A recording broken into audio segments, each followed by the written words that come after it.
पैर पे ना दरवाजा।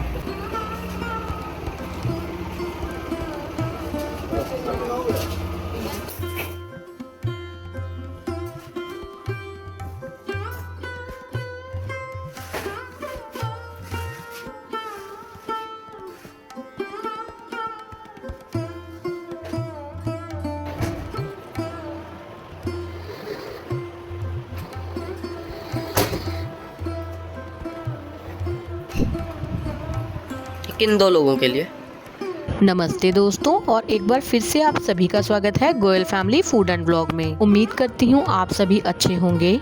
आज का व्लॉग थोड़ा अलग होने वाला है और थोड़ा भावुक भी। मैं एक सिंपल सी हाउसवाइफ हूँ और अक्सर आप लोगों के साथ अपनी दिनचर्या को शेयर करती हूँ। दोपहर का समय है, बेटा भी स्कूल से आ गया है और हस्बैंड की आज छुट्टी है। हफ्ते की नाइट ड्यूटी के बाद आज मेरे हस्बैंड की छुट्टी थी और उन्होंने डिमांड की थी कि कद्दू के साथ पूरी बना लो। मैंने बहुत खुशी से बनाई क्योंकि हस्बैंड पूरी खाना पसंद नहीं करते। आज अचानक उन्होंने पूरी मांगी तो हमें भी बहुत खुशी हुई। फिलहाल बेटे को और हस्बैंड को खाना सर्व कर दिया है और उसके बाद मैं भी अपना खाना लेकर बैठ गई हूँ। गाइस, हफ्ते में सिर्फ एक छुट्टी मेरे हस्बैंड की होती है और वही दिन हमारे लिए बहुत खुशी का होता है, लेकिन आज का दिन कुछ अलग था। मैं ऐसा क्यों कह रही हूँ वो मैं आपको थोड़ी देर में बताऊंगी। फिलहाल खाना खा के मैं एक गिफ्ट पैक करने वाली थी जो मेरे बेटे के ट्यूशन में पढ़ने वाले एक बच्चे के लिए था। सब कुछ बहुत स्मूथ चल रहा था, कोई भी ऐसी परेशानी नहीं थी। मैं अपने काम में लगी हुई थी और हस्बैंड अपने बेटे के ट्यूशन जाने की तैयारी हो रही थी, लेकिन अचानक से छत पर से आवाज आई कि जल्दी ऊपर आओ, मुझे चोट लग गई है। और गाइस, यह सब इतनी जल्दी हुआ कि हम कुछ भी समझ नहीं पाए। मेरे हस्बैंड के पैर में चोट लगी थी, अचानक से पैर मुड़ गया था। हस्बैंड ऊपर छत पर कुछ काम कर रहे थे। जब भी हस्बैंड कोई रिस्की काम करते हैं तो मैं उनके हमेशा साथ खड़ी रहती हूँ, लेकिन मैं गिफ्ट पैक करने में लग गई, इतने हस्बैंड अपने काम में लग गए और तुरंत उन्होंने खा ली चोट लगने के तुरंत बाद पैर में स्वेलिंग आ गई थी और पेन बिल्कुल भी बर्दाश्त नहीं हो रहा था। तो हमने सोचा कि हमें सीधे हॉस्पिटल जाना चाहिए, तो हम बस उसी वक्त कुछ भी हमने देखा नहीं और हम सीधे हॉस्पिटल आ गए। अभी एक्सरे हुआ है और एक्सरे में पता लगा है कि फ्रैक्चर है। हाल इमरजेंसी में है। हस्बैंड मतलब बोला है कि इमरजेंसी में आप ज़्यादा देर रह नहीं सकते, तो मैं थोड़ी सी देर में जाऊंगी। अब मन तो नहीं लग रहा यहाँ क्योंकि वो वहाँ पर अकेले हैं। और गाइस, ये है नेक्स्ट डे।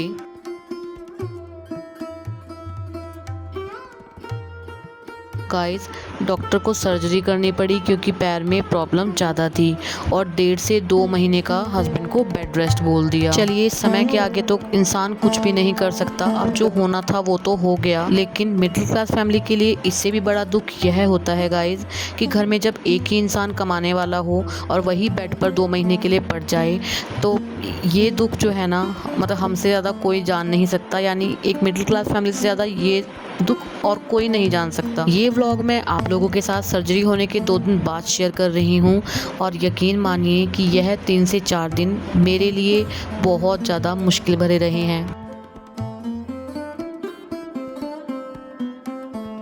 अचानक से पैर में फ्रैक्चर आना, यह सुनकर ही मैं और मेरे सभी परिवार, मतलब हमारे परिवार वाले बहुत घबरा गए थे और अपने हस्बैंड को, जो हर वक्त हंसते हैं और सभी को हंसाते हैं, उनको एकदम से इतने दर्द में देखना मेरे लिए सच में बहुत मुश्किल था।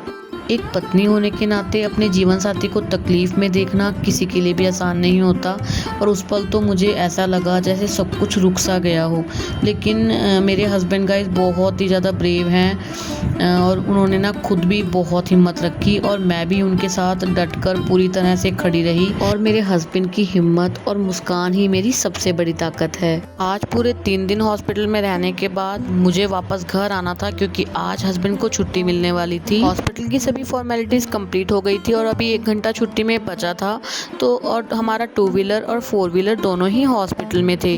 तो मुझे गाइस वैसे भी जल्दी आना था क्योंकि हस्बैंड के घर पहुंचने से पहले मुझे अपने घर की सारी सफाई करनी थी क्योंकि 3 दिन से घर बंद पड़ा था। बाकी लोग हस्बैंड के साथ ही हैं और बेटा भी अपने पापा के पास ही है, बस मैं ही अकेली घर आई हूँ। घर आते ही पहले मैंने फ़ोन करके बताया कि मैं घर पहुँच गई हूँ।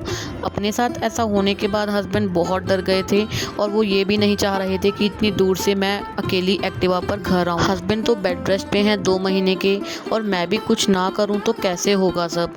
इसीलिए मुझे तो हिम्मत से काम लेना होगा, क्योंकि अब आगे मुझे ही संभालना है। 3 दिन के बाद मैं आज हॉस्पिटल से घर आई हूँ वापस। घर देखने में तो साफ सुथरा ही लग रहा है, लेकिन घर 3 दिन से बंद पड़ा है और सीलन की वजह से सारे घर में स्मेल हो रखी है। हस्बैंड ने कहा कि हम 10-15 मिनट में चलने वाले हैं घर के लिए, और मेरे पास टाइम बहुत कम है और काम बहुत ज़्यादा। हस्बैंड आते ही इसी रूम में आने वाले हैं, तो मैं बस इसीलिए पहले इसी रूम से स्टार्ट कर रही हूँ। मैं जानती हूँ कि शायद कुछ लोग ये सोचेंगे कि घर में इतनी बड़ी बात हो गई है और इसे वीडियो बनाने की पड़ी है, हस्बैंड को चोट लग गई है, उसे देखो, वीडियो तो बनती रहेगी। लेकिन दोस्तों, मेरा मानना तो ये है कि लाइफ में मुश्किलें तो आती जाती रहती हैं, काम करना भी तो ज़रूरी है ना। मतलब काम करना और आगे बढ़ना भी ज़रूरी है, खासकर जब आपकी फैमिली को आपके सपोर्ट की ज़रूरत हो। फ़िलहाल मेरे हस्बैंड को मेरी बहुत ज़्यादा ज़रूरत है, और ये वीडियोस बनाना मेरे लिए एक तरह से एक हीलिंग प्रोसेस भी है, और आप सबसे कनेक्ट रहने का एक तरीका भी। और एक बात, क्योंकि हमारे जीवन में बहुत कुछ ऐसा इंटरेस्टिंग नहीं है, जो भी होता है मैं व्लॉग में आप लोगों को दिखाती हूँ। हाँ, लेकिन बीच में मायूस होकर मैंने काफ़ी टाइम व्लॉग्स नहीं डाले, क्योंकि मेहनत बहुत ज़्यादा थी और उसका फल बहुत कम। हस्बैंड ने ही मुझे सपोर्ट किया, मुझे मोटिवेट किया कि आप दोबारा व्लॉग्स डालने स्टार्ट करो। हस्बैंड के कहने पर ही मैंने हिम्मत करके अपने व्लॉग्स दोबारा डालने शुरू ही किए थे, कि अब मेरे हस्बैंड के साथ कुछ ऐसा हो गया। चलिए खैर, ये तो ज़िंदगी है और इसमें सुख और दुख दोनों ही आना जाना है। फ़िलहाल तो मेरे लिए व्लॉग्स डालना और भी ज़्यादा मुश्किल हो गया है, लेकिन फिर भी ना मैं कोशिश करूँगी कि आपको अपनी रेगुलर वीडियोस देती रहूँ, और साथ में ही अपने हस्बैंड की रिकवरी जर्नी के बारे में भी आप लोगों को अपडेट करती रहूँ। चलिए खैर, फ़िलहाल मैंने सारे घर में झाड़ू लगा दी है, और हॉस्पिटल में 3 दिन रहने के बाद मेरे अंदर बहुत कम हिम्मत थी, मैं बहुत थक गई थी। लेकिन यह काम भी बहुत ज़रूरी था, ताकि जैसे ही हस्बैंड घर आए उनको फ्रेशनेस महसूस हो, घर में आते ही उनको सुकून मिले। कुछ ये साफ़ सफाई इसलिए भी ज़रूरी है क्योंकि इन्फेक्शन का भी डर रहता है। तकरीबन सारे ही घर में झाड़ू तो लग गई है। अभी हमारे पास ना 3 टू व्हीलर्स हैं, जैसे एक एक्टिवा, एक बाइक और एक साइकिल। अक्सर पहले मेरी एक्टिवा, उसके बाद बेटे की साइकिल, और सबसे पहले नंबर पे हस्बैंड की बाइक खड़ी होती है, जो अभी भी ऐसे ही खड़ी है। लेकिन क्योंकि मेरे हस्बैंड का ही सबसे ज़्यादा आना जाना होता है बाहर, लेकिन बहुत ही अफसोस से मुझे कहना पड़ रहा है कि हस्बैंड तो अब 2 महीने कम से कम बाइक और गाड़ी नहीं चला पाएंगे। तो मुझे इस बाइक को उसकी मतलब बिल्कुल कोने में खड़ा करना पड़ेगा, क्योंकि अभी मेरी एक्टिवा भी अंदर आएगी। अभी मुझे एक्टिवा को सबसे आगे रखना पड़ेगा, क्योंकि 2 महीने तक सभी काम अभी मुझे ही करने हैं। ये रिस्की काम था बाइक को साइड में करना, क्योंकि ये काम तो मैंने कभी भी नहीं किया है, लेकिन करना तो मुझे ही था। जैसे तैसे मैंने इस बाइक को साइड में खड़ा किया। नाना करते भी थोड़ी सी चोट, मतलब खरोच मेरे हाथ पे लग ही गई। चलिए खैर, कोई बात नहीं। हम तो अभी डस्टिंग का भी रह गया है, क्योंकि मेरी आदत तो झाड़ू लगाने के बाद पहले डस्टिंग करने की है। लेकिन आज फ़िलहाल मैंने कहा डस्टिंग मैं बाद में ही करूँगी, पहले मैं पोछा लगा दूँ, कहीं मैं डस्टिंग करती रह जाऊँ, इतने में हस्बैंड आ जाएँ तो उसका मतलब मेरी इतनी मेहनत का कोई फ़ायदा नहीं होगा। इसलिए मैंने डस्टिंग को पहले छोड़कर पोछा लगाने का सोचा।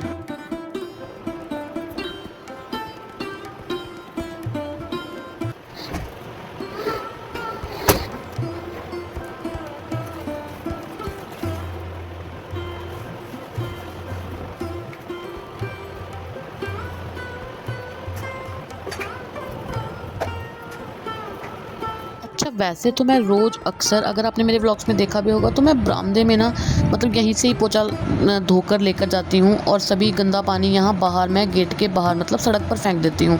लेकिन आज मुझे ध्यान आया कि अगर मैंने ऐसा किया, यानी बरामदे को बहुत ज़्यादा गीला कर दिया या पानी बाहर तक फेंक दिया, तो मेरे हस्बैंड के पैर में प्लास्टर है और अभी कोई वॉकर या स्टिक उनके पास नहीं होगी, तो वो कैसे अंदर आएंगे। अगर गलती से भी उनका पैर गीला हो गया तो बहुत मुश्किल आ जाएगी। तो इसलिए मैंने यहाँ पर सूखा सूखा पोछा लगाना ही ठीक समझा। इवन मैंने पोछे का पानी भी थोड़ा दूर ही फेंका, ताकि बिल्कुल भी यहाँ से गीला ना रह जाए। झाड़ू पोछा लगाने के बाद मैं पसीने में तरबतर हो गई थी, लेकिन बैठकर आराम करना तो मेरे लिए पॉसिबल नहीं था। तो मैंने सोचा कि थोड़ा आराम भी मिल जाएगा, पंखे की हवा भी लग जाएगी, तो मैं इतनी देर डस्टिंग कर देती हूँ। थोड़ी हिम्मत जुटाई, सारा डस्टिंग का काम भी मैंने फटाफट से ख़त्म किया और बहुत देर से मुझे प्यास लग रही थी, तो बस पहले पानी पिया और फिर फटाफट जाकर नहा कर आई।